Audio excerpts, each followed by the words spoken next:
Bola Itu Life Istimewa, Chinese New Year, Tahun Baru Cina. Selamat Tahun Baru Cina, bukan untuk anda tapi untuk Quentin. Saya pun sambut juga Tahun Baru Cina. Ya. Sebenarnya saya pun sama juga.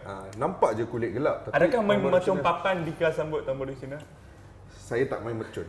Saya takkan mengaku main mercun di depan kamera. Di perayaan Malaysia. Betul.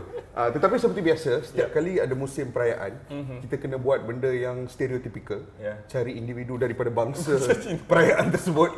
Jadi memandangkan ini adalah episod untuk Tahun Baru Cina, kita bersama dengan Quentin Cheng. Quentin, first and foremost, thank you so much. No worries. For taking the time to be with us here. As Faiz said, first and foremost, Happy Chinese New Year. Thank you guys. What's Chinese New Year like usually for you? I think Chinese New Year is just celebrating with friends and family, right? So just spending quality time with them and having nice dinners and stuff like this. So yeah. So you had your parents back in Sydney, back in the day, right? Yep. What's the difference between the normal day and Chinese New Year usually in Sydney for you? Oh, normal day is just everyday life, right? When they're working and just stuff like this, you go to school and all this. I think Chinese New Year, you have like the family friends, they all come over, you have a dinner, the red packets, the ampao, you get the money, so this is all good. Pretty much just all this like. You mentioned the money first. Yeah. No, I just want to talk about this, right? You know, when you live in Malaysia, because you're talking about a mixture of cultures, there are things that we tend to borrow from one culture and integrate it into your own culture. Yes. I'm pretty sure the money in the packets was never an Indian thing. And I'm pretty sure it's never a Malay thing. No. But it's the one cultural trait that I'm eternally grateful for. Because if it wasn't for the multicultural experience with the Chinese... I'm 30-something now, not anymore. I'm the one giving now. I'm still getting it sometimes, yeah. So I'm still eternally grateful for that. But yeah, honestly, Quentin, I think part of the things that I remember having a conversation with Faiz a few days before having this chat, and we were like really curious about your trajectory throughout your life, your career. I think everybody recognizes your style of play, everybody recognizes your position with Selangor, the performances that you put in on the pitch. But what I think people are probably slightly curious about is sort of like where you've come from.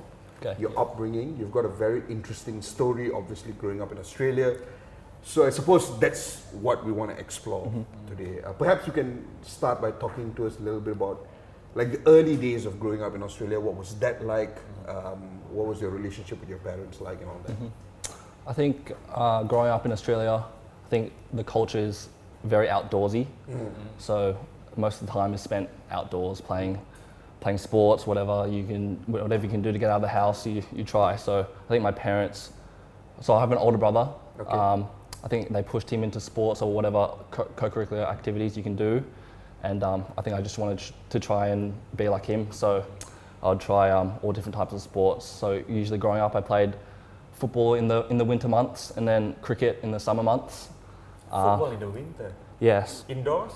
No, it's outdoors. Yeah. So usually in Australia, football's in the winter months, and then during the summer in Australia, you play cricket or whatever summer sport you want to choose. So yeah, this was me growing up. I think those two sports were predominantly what I did. I think athletics I did in between here and there, but yeah, just sports usually was what I used to do with my brother all the time. So you mentioned your brother as an inspiration for you to go outdoor and just play sports, right? I mean, we all know that you're good in football right now. What's he's good at? I think you've got to be careful with what you're answering here. I think also he played cricket and football also, so I think he was good in both, but just wasn't able to make the standard. But he was very good also. What's the age difference between you and him? 5 years. He's 5 years older. That's it. I mean, you mentioned something that has always fascinated me about Australia. Yeah. The fact that it's a country where people spend a lot of their time outdoors, and it's people throw around the word sporting nation a bit too easily at times. Easily sometimes. But I think Australia is genuinely one of the few sporting nations globally. Always up there in the Olympics. Always up there. Yeah. Every single sport, you've got representatives. Yeah. And I think one of the weird things is like when we grew up here in Malaysia, most of the times you stuck to a sport that you liked and you sort of played there. But when we speak to people who grew up in Australia, whether it's Quentin, whether it's Gigi before there's Brendan, they all talk about how at some point in their lives they were doing 2 or 3 or even 4 sports at a time. Why is that such a huge part of the Australian culture? I think it's just getting outdoors, really. I think like sport is so like fundamental. Like you have so many grassroots things that you can like go into as a child. So you just try and do whatever you can. Also, like in school, like if you want to do sports, like you'll get time out of class. So I think that's also another reason why you try to do as many sports as you can so you can get time out of class. That's me in school, bro. Yeah, literally. So yeah, so as many sports as you can do, you get time out of class. So I think this is also another thing. So yeah. So apart from football, growing up, can you name 1 or 2 sports that you are pretty much good in? I think anything to do with like a ball or a bat, like hand-eye coordination, cricket. So cricket, tennis, I'm okay at. Table tennis, I'm pretty good at. Oh wow. Are you the king at Selangor when it comes to table tennis? I'd like to say so. I'd like to say so. Yeah. I mean, cricket. What's the thing that you're most good at? Is it I batting I was a batsman. I could bowl here and there. I bowled leg spin, so I could bowl here and there. But I think predominantly I enjoyed batting the most. Yeah, just hitting the ball and try and score as many runs as possible. Favorite cricketer? Oh, tough. Ricky Ricky when I was young. Any of the Indian guys? I love Virat, to be honest. Okay. I love Virat. Yeah, But for me, my favorite was, I don't know if you know AB de Villiers from South Africa. Yeah, he was so entertaining. All casual fans will love Virat. Yeah. I think Virat, his mentality is unreal. Yeah, for me. That's interesting. Yeah. There is a cricket, like a cricket bar somewhere in Damansara Heights by the name of Sticky Wicket. Have you heard of it? No. It's a cricket team place, and there is a signed jersey because one of the guys that visited to launch the place was Brian Lara. Oh wow. From the West Indies. Yeah. Legend. Pretty cool place. Yeah. Can you introduce Quentin? Yeah, I agree. It's cricket is a fascinating sport. Yeah. In terms of your upbringing, what was it like growing up in Australia as part of an immigrant family? Because the reality is your parents moved over from Malaysia. Yeah. Dad's from Johor? Dad's from Johor. Mom's from Ipoh. Yeah. Moved over to Australia, they grew up there, set up a family there, you were born and raised there. So obviously you're Australian at heart. Yeah. But there's a part of you that's also Malaysian. And there's also the other part of your ethnicity, which is Chinese. Yeah. What was it like blending all of these things together growing up in Australia? I think Australia is very multicultural, very diverse. So they're very including of people from all around the world, right? So I have friends in Australia, but they're not originally from Australia, I guess. Their parents and from all over the world. I think obviously as an Asian, it's not easy. It's not easy. Obviously you get stereotyped here and there. But at the end of the day, I think I was good enough to, or I could include myself into all types of friendships and stuff like this. So I was it was easy to get along with everyone in Australia, and I found it quite easy to get around in Australia growing up. What did you like the most besides sports? What did you like the most when you go to school, when you were hanging out with your friends back in Australia back in the day? Maybe when you were from when you were 10 to maybe 15. What did you like the most? That you can remember, right? That you can remember now. I think just hanging out with my friends was mainly the most fun part of my time growing up. It was just so easy to hang out with them. And can you give us an example? I mean, you just mentioned that they came from all over the world, maybe from some other countries. Yeah. Because Sydney has like Greek suburbs. So multicultural. So I had friends from India, friends from South Africa, England. So all these types. So I was very multicultural in my friend group, I guess. So yeah, like this. Yeah. Football journey. When you played football, you played cricket, as you mentioned. But where exactly did that diversion happen? Where you realized that, okay, I don't want to be the next Ricky Ponting. I want to be the next like Tim Cahill or whatever it is in Australia. And you sort of gravitated towards football as a So I think around like 15, 16, I was still playing both, but I obviously had to make a decision to which one to pursue. So I think I had the pathway more for football. I was able to get to the Central Coast Mariners Academy, so I think this was a big step for me in my football journey. And the cricket was fun, and I love playing, but also it took too much time. It's so long, like days in the field, and like, so this was also another thing that deterred me, I guess. The time was way too long. Yeah. So can you remember before you joined the Central Coast Mariners Academy? Can you remember the first time you sort of represent, an institution, maybe a school or something? So my high school was mainly a rugby school.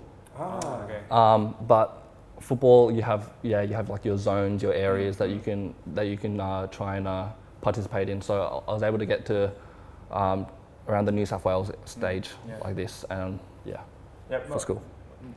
Most of the pro footballers, right?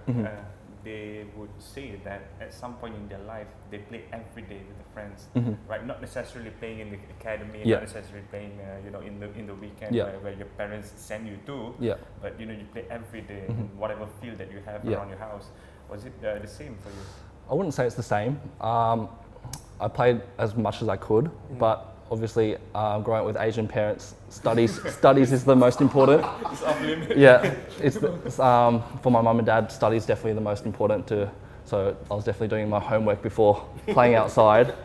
So I tried as much as possible if I could play football or cricket or whatever with my brother in the backyard, but I think studies, definitely most important. Got a very stereotypical question to ask. Did you at any point go to Kumon? I didn't go to Kumon. I didn't go to Kumon. But interestingly, my dad was a maths teacher. So there you go. Still is. Tick the box. Yeah, still Tick is a the maths box. teacher. So every day would just grill me with maths questions. Your math must be really good. Your math. It's okay. Yeah, it's not bad. What was your favorite subject sort of like in school? I think I would have to say no. I think I would have to say maths. Yeah, it's just if I wasn't listening in class, I just hit up dad at home. Could help me out. So Man, I love it. I absolutely love it. In terms of football, were you always a right back, or was it like what were your position when you Growing first up. started out? I think growing up, I was. I think when I was very young, I think there's no positions really, so you just try and score as many goals. So I guess striker, because I'll just try and score as many goals. But then once you get to like the teenage years, I was playing centre back, starting off centre back, and then gradually when I start to grow and start to get faster, I think they realised I had speed or pace, so they put me out on the right back, on the wings. Yeah. When you were a teenager, now you're going into the academy and stuff. What's the highest ever level that you have reached? Maybe the junior for the national team come knocking? Has it been? Not really the Australian national team, the youth, but I was able to play as I said, the Central Coast Mariners youth. So that was the NYL competition, which is the National Youth Leagues. So I was able to verse like Sydney FC or this Western Wanderers, the Jets. All the A-League. Yeah, all the A-League youth teams. Some of my teammates was able to play in the youth national teams, and now the Socceroos. But yeah, not for me. Who are some of your teammates that are part of the Socceroos or who are still playing pro football to this day? So for my batch, Joshua Nisbet, if you know, he's small player. He's Socceroos. Lewis Miller, Gianni Stensness. So I think three from my batch was able to make the Socceroos. Still in the Socceroos setup. So a lot of them are still playing pro football. Yeah, they're in. I think most of them in Scotland. Scotland playing for I think they're playing for Hibernian, and I think Gianni's playing in Norway for the Vikings. So I've got a couple of mates that they're in the Socceroos. Yeah. I noticed that a lot of, probably because of the roots from the past, but a lot of Australians end up making their way to Scotland. Scotland seems to be like the gateway for Australian players wanting to get into European football as a whole. In terms of like Faiz asked just now, the sort of heights you were able to reach, what would you say is the highest point of your youth football era? This is prior to you making the move over to Malaysia.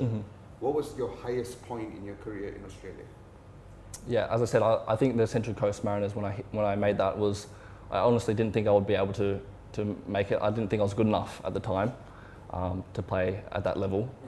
I was always playing in the NPL. I don't know if you know the National Premier Leagues, the New South Wales. So whenever I used to verse the Central Coast or Western Sydney, I'd be like, whoa, these guys are too good for me. I thought they were like technically very just unbelievable. So when I got the call and was able to go to Central Coast, I was ecstatic, to be honest. So yeah, this for me was my proudest achievement, I guess. Can you share the process of you getting into the Central Coast Mariners? Were you scouted, or did you go through a trial? So they had like a feeder team, I guess, in the North Shore. So this is called North Shore Mariners. Okay. So that was, I guess, more closer to me because Central Coast is a bit higher up north. So I was able to play for North Shore Mariners. For this feeder team? For this feeder team, because my brother was there also. Okay. So I was about 17 at the time, 16, 17. And then I had 1 year there. I think they must have saw me because we would verse the Central Coast. Also, they were in the NPL League. And then I think I must have impressed them. And then they gave me the call, so yeah. The call came and it changed everything. Yeah. Yeah. The next portion of the show, we'll talk a little bit about your entry into Malaysia. But before we get there, before we take a quick break, one final question. When you were growing up, how frequently did you used to come back to Malaysia?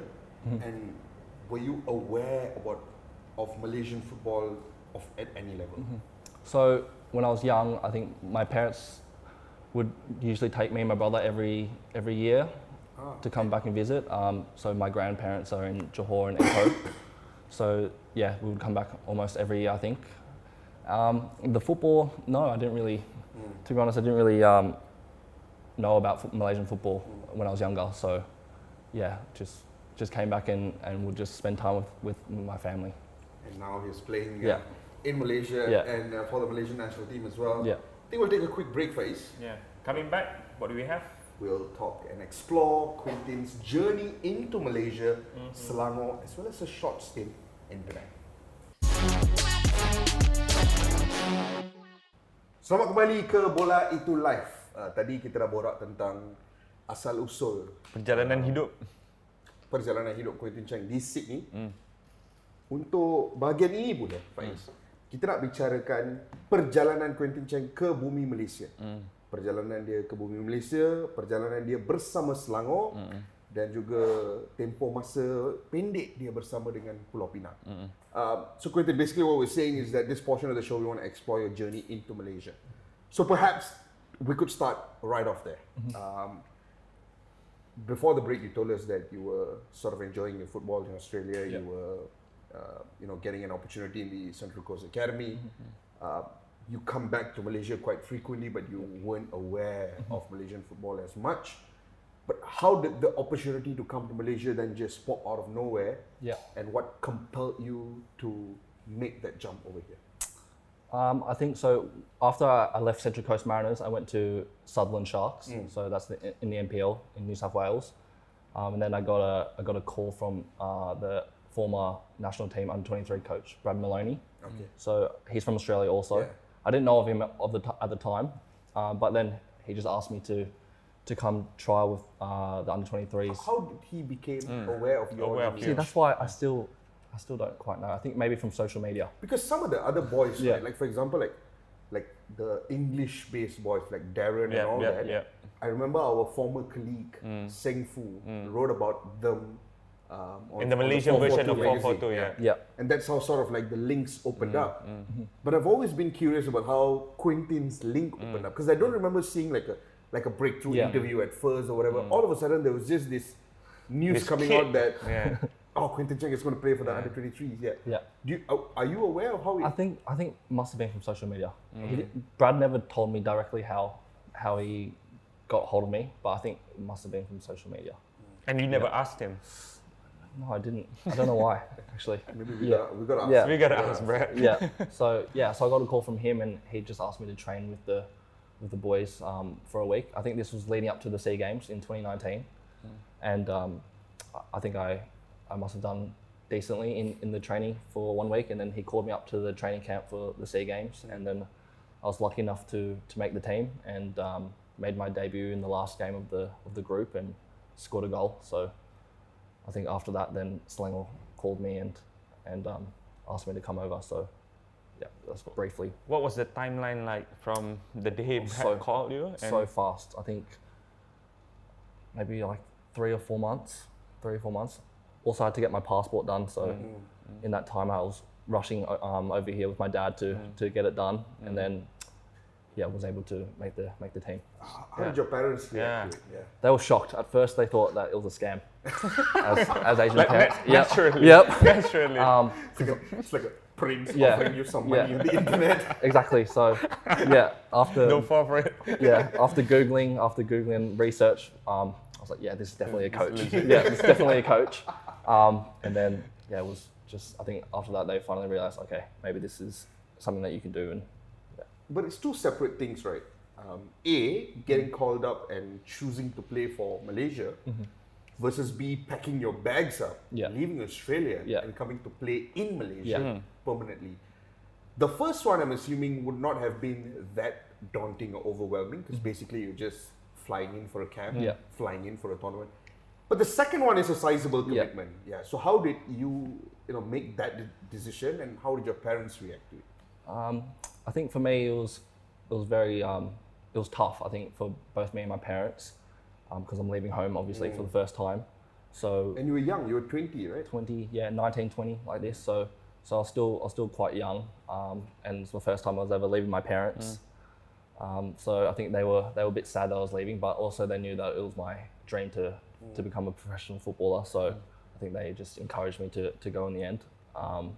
For you, was it like a no-brainer? For me, because I was still doing a uni degree also. I'm in Sydney, University of Sydney. So it was a decision like a big decision, because if I left, then I would have to put my degree on hold also, and I'd already spent 2 years at uni. So it was tough, but I think at the end, like, football was my passion, so I had to go. What were you studying? I had a degree in economics Yeah. and marketing. Yeah. Not far away from maths. Yeah. So lucky, I guess in a way, not so lucky, but COVID hit, and I was able to finish it off online. So if that didn't hit, then I don't know what I'd do with my degree, to be honest. But Yes, I was about to follow up by that, right? Yeah. Because off camera just now we spoke about you arrived in Selangor in 2020, Yes. just before the COVID. yes, And then COVID-19 Yes. hit. Yeah. What was that? Because put it this way, right? Even for us, we're born and raised and grew up in Malaysia. I'm originally from Ipoh, he's originally from Kedah. Kedah. But during COVID, the both of us were in the Klang Valley, Yeah. right? Not being able to go back home or whatever. Even that at times was quite overwhelming. yeah, I mean, I can't even begin to imagine what was it like for you, a 20-year-old moving all the way from Australia, 8 hours flight away, attempting to settle down, and then comes this global pandemic, Just a month after that, you know. yeah. and then you're just stuck. Yeah. What was that like? It wasn't easy, to be honest. I think COVID was so crazy for everyone, and then leaving home and then getting stuck in a foreign place where you just didn't have anywhere to go or couldn't leave the house. So this was tough mentally. I was always on the phone to my mama's boy. So I was always on the phone to mum, contemplating if I wanted to come back to Australia and just chill there. So it was tough, but I was able to stick it out and continue. When you first came here, right, you were saying that the last team you played in Australia before coming here was in NPL. Yes. How do you find the level here in Malaysia? Obviously, the first being National Under 23, where you had your sort of a trial there, and after that in Selangor.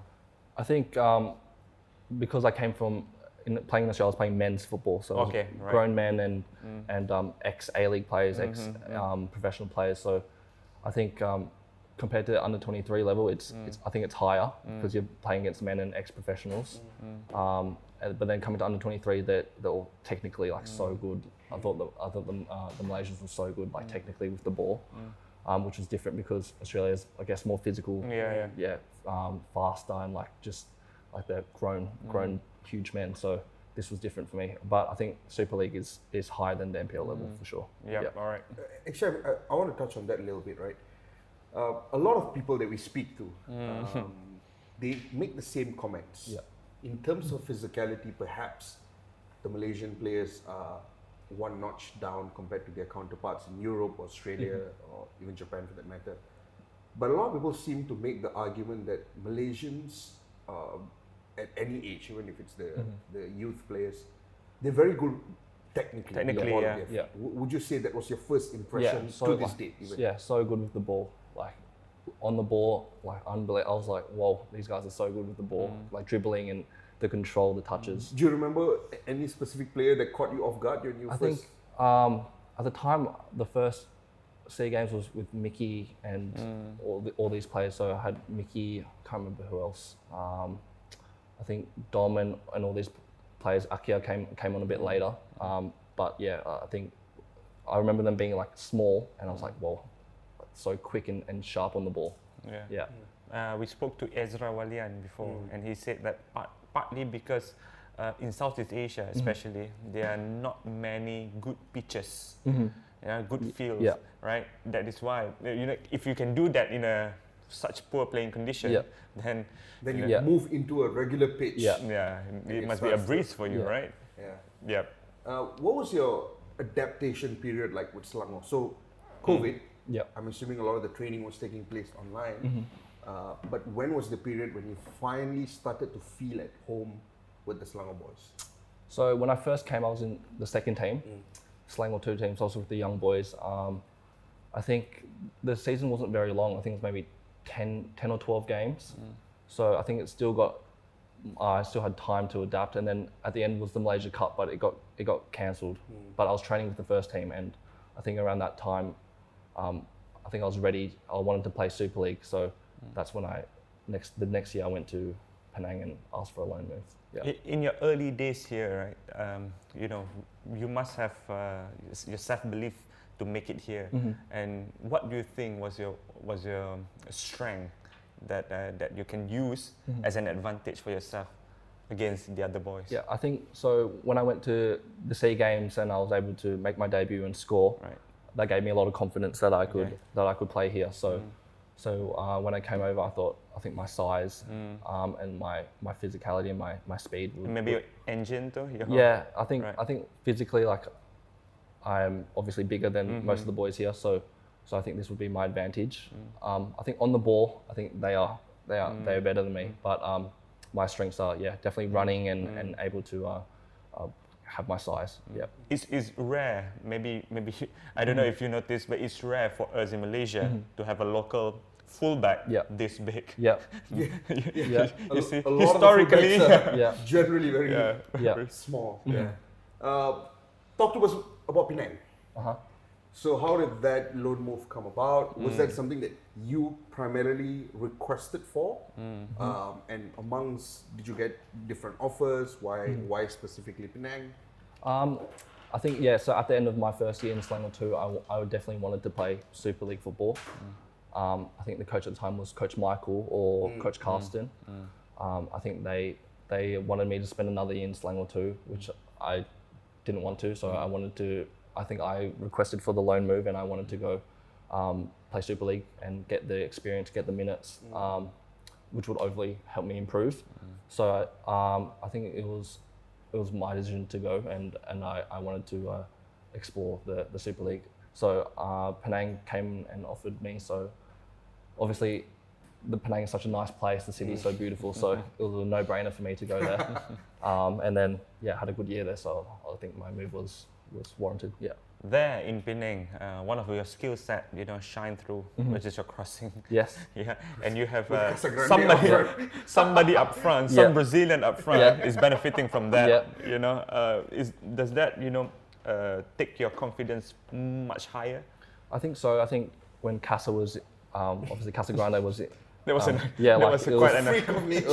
was a cheat code. So just put the ball in and hopefully that he would get his head on it and try and score. So for me it was confidence knowing that he was in the box always and you could just cross it. Sometimes even not even looking, you could just cross it and he would get his head on it. Would you say that he make your crosses good? Yes, I think so. Some of them were one of my favorite things ever, one of my favorite memories ever of doing anything related to Quentin Cheng was in that season. That was 2021, right? Yes. 2021 season towards the end of it. it was the first time I got a Y Scout subscription. Okay, right. And I was going on Y Scout and I was spending some time, tabulating the data of player crosses across the Super League. And there was a huge gap between Quentin and every single other. In what metric? In what metric again? In terms of the amount of accurate crosses being put into the box. Now, cross accuracy is a cross success rate is a very subjective thing because a lot of it doesn't just hinge on the quality of the cross, but it also hinges on the individual getting on the end The receiver, of the cross, yeah. right? And it felt like there was just this cheat code combination between Quentin Cheng and Casagrande. Like, it was absolutely incredible, man. That must have felt like a really fruitful partnership for you. Definitely, definitely. I think a lot of our tactics and strategy was getting it down the wings and crossing it to him because he was so good in the air, right? So for me, it was just to get in the good areas out wide and try and put hopefully a good delivery in for him to try and head and score. Yeah. You look so comfortable in Penang too. During that season, was a Looked at home. It was a chiller, lifestyle. Does all of these off pitch things help? I think definitely. I think obviously football is not just on the pitch; it's off the pitch also. So I was very comfortable there. The city was so nice. All the cafes that you can go to. Also had good teammates. I had David, also another Aussie. He was showing me around. I lived with Marcus and Brian, so I had good roommates also. So it was a good time Brian for me. C? Brian C and Marcus. Yeah. Okay. I lived with them, and it was a good time for me. Was it ever surreal? You had just made the move to Malaysia a year before, but the first year was a lot of hiccups, right? COVID, season being cut short, Malaysia Cup being cancelled, primarily in Selangor too. Yeah. But the Penang stint, that probably felt like the first time where you integrated yourself into Malaysian football as a whole. Were there any days where it felt surreal? Because just about 4 years ago, you were just a regular kid doing your maths homework in Sydney, dreaming about being a pro footballer. And all of a sudden now you're living in an island. Training in Jawi nonetheless, but still living in an island. And playing for a Super League team. I think obviously 4 years prior to that, I wouldn't definitely never have thought that I'd be in Penang playing professional football. But at the time, I was just like so in the moment, right? So I was just enjoying every day as it came. So I think for me, I was just trying to enjoy the moment. I wasn't trying to get too ahead of myself. Wasn't thinking that I was a big star or anything. Just trying to play as. At the end of the day, my goal going there was to get as many minutes as possible and just trying to play football. So this is what I enjoy. Yeah. And then after the successful loan move, we would say it was a successful loan move. Then you came back here to the most historic club in Malaysia and now ready to play Super League for them. Does that help in terms of confidence? Because you have this big season for yourself and you are ready to show it to the Selangor fans? Fans were clamoring for you as well, by the way. So obviously my Penang season was successful, as you said. I was able to make the national team also during that time, so that gave me a lot of confidence also coming back and playing for Selangor. I think the expectation here is so much higher than at Penang, so there's a lot more pressure. The fans, the management, the expectation is just greater. So I think coming from Penang was good confidence booster coming back here. Would you say that you released the pressure, the added pressure being at Selangor again right now? I think at Penang you don't really know, or at different clubs you don't really know the pressure or the expectation that's here until you're actually inside the change room and living it day by day, right? So obviously coming from Penang, I would say a smaller club than Selangor, you don't really understand or feel the pressure compared to when you're here. So I don't think anything can get you ready for the expectation that's here until you're actually in the change room. Exactly. Do you remember the first day when you felt that? Over here, I don't. When you came back. I don't really remember the exact day, but just over time, I think you're just in here with the boys and you can feel it. Yeah, definitely. Does it ever? So I like asking these questions to players who play for the big clubs, right? Whether it's Selangor, whether it's Johor, whether it's Canada. Does it ever dawn upon you sometimes that you have the badge of a club that was once represented by some insanely huge names. I mean, in the past, the iconic names like Moqtadari, Dato Zainal Abidin Hassan, Datuk Dola Saleh. Dato Dola Saleh. Once upon a time, Tony Cottee from the Premier League even played here. So and we don't have to look far. Now we have captain of Singapore national team. We have Uzbek national team player before this. It's a big club. It's a huge club. Does that come across at times when you're playing for Selangor? I think, definitely you're surrounded by great players, right, all the time. I think, as you said, Saf and also players like Mickey, like these are all great players. We have great foreigners also that come in, so you're always surrounded by good players, which obviously helps you every day in training. You're training with the best player or one of the best players in Malaysia, so your quality has to step up, right? So and you talk about getting the call into the national team just now. It's quite fast, just a year maybe after playing for the youth national team and now the real one. Do you remember who called you and tell you that you got it? I think it was the assistant coaches at the time. They gave me a buzz, and also Instagram, when you get the list out. Okay. Usually you find out from there, or you get a call before.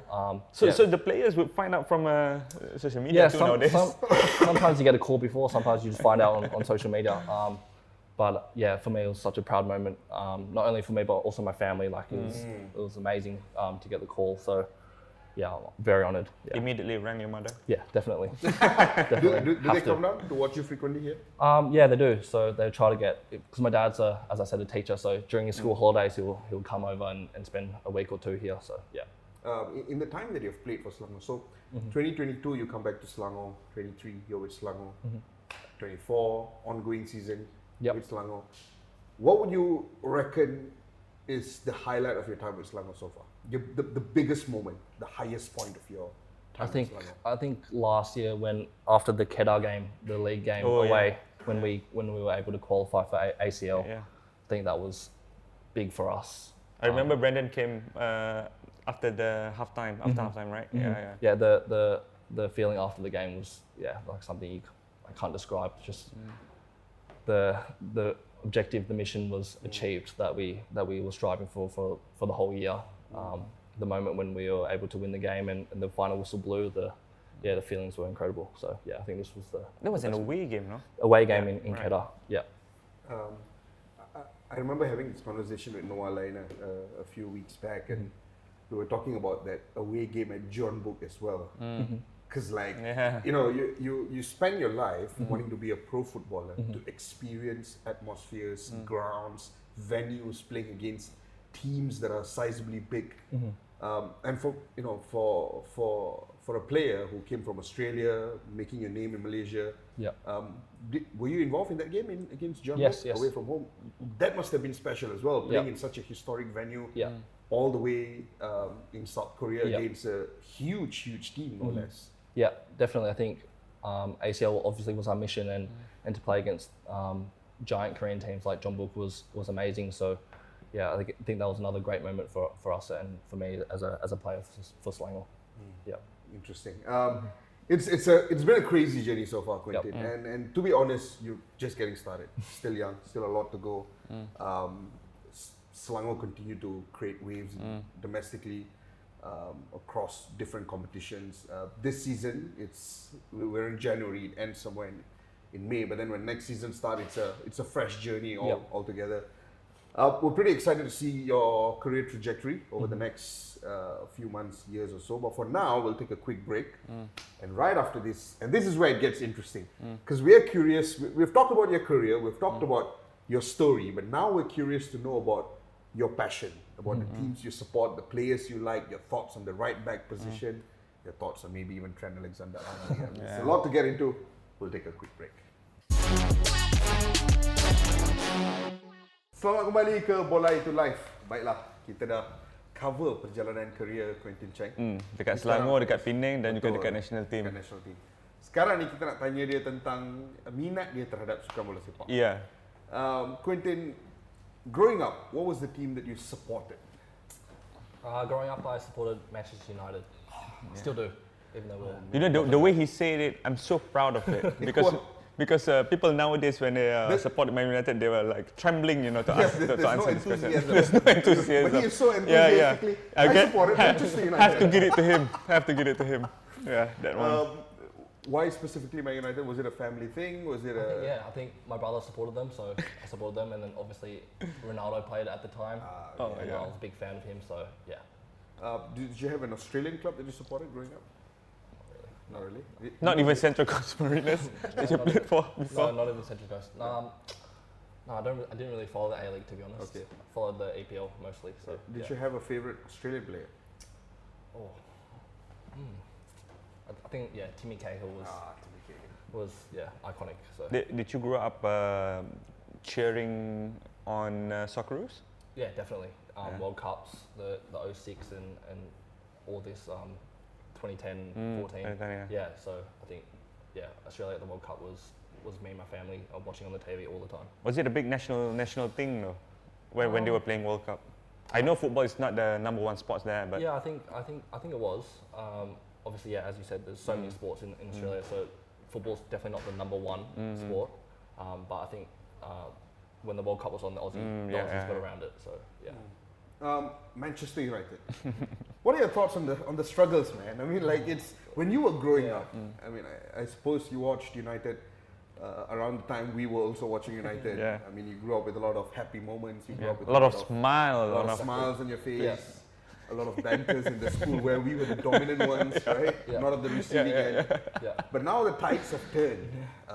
It's a completely different scenario altogether. And now, I suppose, compared to the both of us, you get to see it from a different lens because you don't just see it as a fan, but you're also observing it as a footballer yourself. What do you feel about the struggles that United are going through at the moment? Yeah, it's not easy to take, right? I think over the past 10 or however many years that we've been struggling, it hasn't been easy to watch. Every new manager, all the new signings that you think is going to change the tide for Manchester United, it just hasn't been working. So I'm not too sure, to be honest, what they can do to improve, because top players play there. All these ex-signings that now have left, all top players. So even the managers or they are all established international players. I'm not coming from me. I wouldn't know what to do if they can't get the job done. Yeah, from a point of view of a professional athlete yourself, would you think that it is more psychological than anything physical? Maybe for them the players there, the expectations too great for them. I'm not sure, but In the last decade or so, throughout the struggles, who has probably been the one United player that you've really liked? I mean, in the glory days, in the happy days. We have our Keanes and Beckhams, and you've got your Ronaldos, you've got your Van Persies, you've got your Wayne Rooney's. But over the last 10 years, through the quote-unquote dark days, who are some of the players that you've really enjoyed watching? I think over the best signing over the past 5 years, probably Bruno, right? He's the only one that can create that piece of magic, that can create a goal or create a chance. And then now I think Ahmad's on fire, so I like watching him play. Ahmad's in the same right wing back position as well. Let's talk about the position, Faiz. Let's talk about the position. I don't know what is it like in Australia when you were growing up, but here maybe the fullback is seen as the place for the runners, for the one with maybe a little bit less skill than the others, a little bit less physicality than the others. Was it the same in Australia when you were growing up? I think growing up, it was definitely more defensive based. You just two-touch, get the ball, pass it to the winger, pass it to the Keep it simple. Yeah, keep it simple. Don't make any big mistakes. Or just anything. Be a Gary Neville. Yeah, exactly. Just keep it simple and consistent.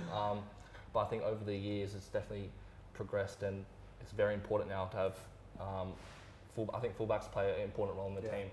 Obviously, like they're more attacking and they can get forward and try and help create goals and assists. So I think the fullback position definitely has gotten more important. Some people make the argument that it's perhaps even the most important position right now. Have you felt that shift, even as a pro footballer, from when you first started? The requirements that you had as an individual playing in that position to what you're required to do today. Have you felt that seismic shift yourself? I guess so. I guess it's as I said, it's definitely gotten more important. I think it's definitely not the most important in the team. I think still the striker, the midfielder. I think for me, the midfielder is definitely the most important player on the team. That's where the game can run through. They can control the game. The heartbeat of the team. Exactly. So I think fullback has definitely gotten more important, but still not as important as other positions. Nowadays, do you try to model your game after some, you know? I try back to in the take world? bits and pieces from players. Obviously, I love watching Trent. The way he crosses the ball is unbelievable. So if I can try and emulate him or try and recreate some of his crosses, like I'll be happy. So What you need, Casagrande? exactly, they catch up front. Who are some of your favourite fullbacks? I think over the years? So I think Trent, obviously. I like Reece James when he's not injured. He just came back. Yeah, so I think he's got the total package defensively and Range of attacking-wise. passes and everything. Exactly. Yeah. So I think I love watching Reece when he's fit. I like Frimpong from Leverkusen. Leverkusen, yeah. Yeah, he plays the wing back position and he's very attacking. He's rapid. Yeah, so quick. I like watching these fullbacks. You know that there is an Australian fullback that I particularly like. I feel that he's slightly underrated. He's not on the right. He's on the left, and he's almost like a Mr. Consistent. Gives you a 7 out of 10 in every game. Doesn't particularly stand out, but I really like. Not flashy, but solid. Aziz. This is Bates. Yeah, Aziz Bates, I really enjoy watching him over the years. I mean, the team has evolved over the years, but he's sort of always been on the periphery of it, right? Yeah, exactly. Different coaches, different system. Yeah. But he's always being included there. So, who are some of the Aussie fullbacks that you really admire? I don't know if you know Sydney FC's Ryan Grant. Ryan Grant, I know Ryan he's Grant. He's always consistent. I think he's got a bit of like that fighting, the fighting spirit, a bit dirty.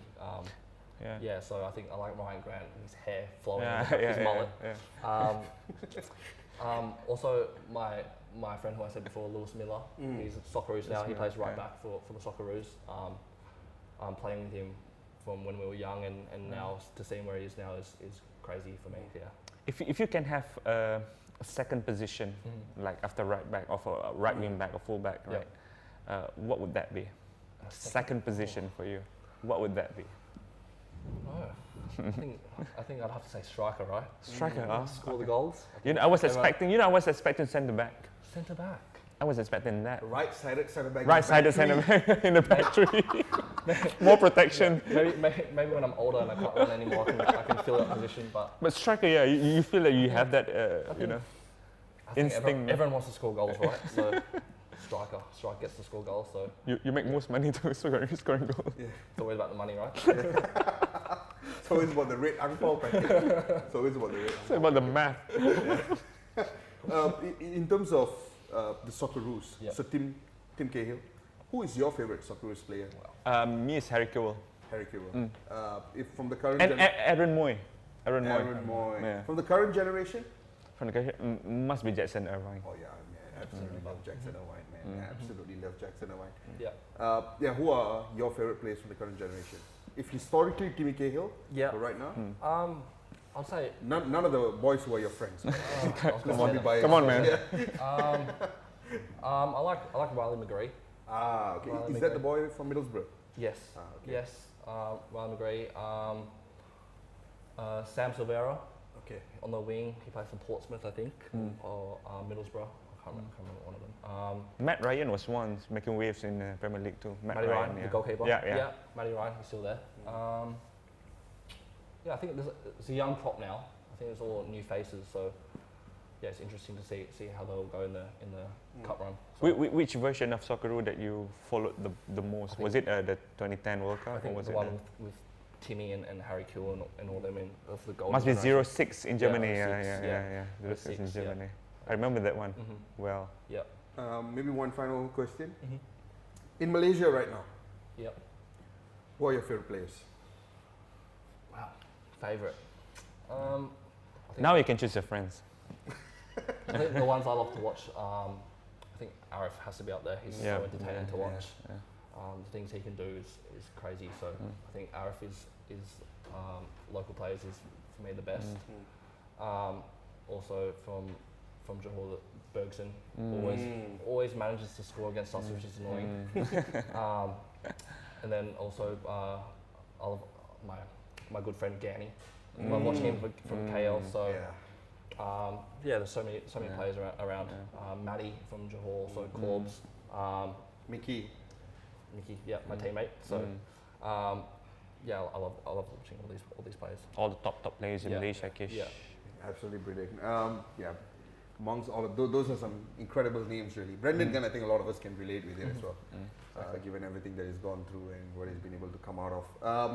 I think that's about it for this portion of the show. Yes. We'll take one final break, Faiz, because right after this, we're going to take Quentin to the field out there. Are you sure? Yeah. Apparently we are. According to our producer, we're apparently going out there. Selamat Tahun Baru Cina kepada semua yang menonton. Jumpa korang minggu depan.